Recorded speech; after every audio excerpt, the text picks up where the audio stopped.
Good morning, traders. Forex market. Welcome back. Wednesday morning today. We're looking at the pound versus the Swiss franc. I feel that we owe you an update on this one.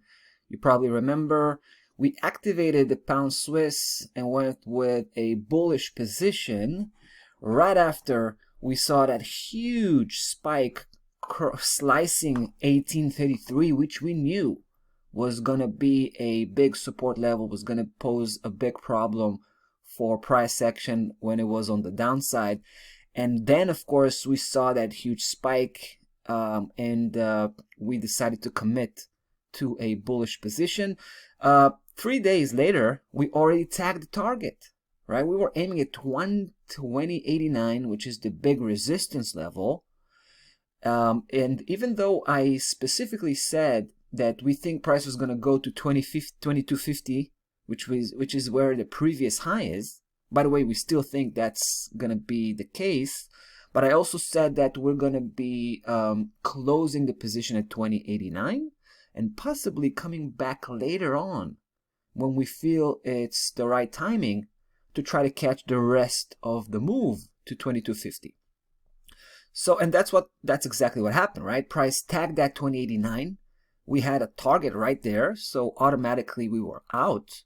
But then, of course, we were we stuck around because we wanted to see whether we're going to have the opportunity to have that continuation, just another bullish campaign with the intentions to reach 2250. But here's what happened: price completely capitulated, and that's why we decided to get out at 2089, because we knew this level could push against price action. And the problem with that was that we could know how deep the correction was going to be, right? And as you can see, it went pretty deep, right? So it was a good decision to close out the position. But now we find something quite interesting. After that big 2 days drop that we had, today we came to the market, we're looking at the pound Swiss, and we found that price is starting to react to the 200-day moving average that's running across here, and it provides some support. And that's quite interesting, because if that moving average is going to hold, if it's going to be a real support and going to push against price action, that we think price might resume the original upside move, right? And basically come back up for a second attempt on that 2089, which would probably be successful this time and head straight to 2250, which is again where the previous high is. However, it's a shaky kind of proposition, because the 200-day moving average is not a strong technical element, right? It's not even close to be as strong as these key levels that we keep mentioning, right? But it can still pose a bottom. It can still hold, and it can still push price action all the way up. But for that, we need some proof. So before we commit, before we jump in, we want to see price bouncing off that 200-day moving average, all right? So we want to have either a couple of days. Let's say today is going to be positive. Let's say it's going to close out the way it looks right now.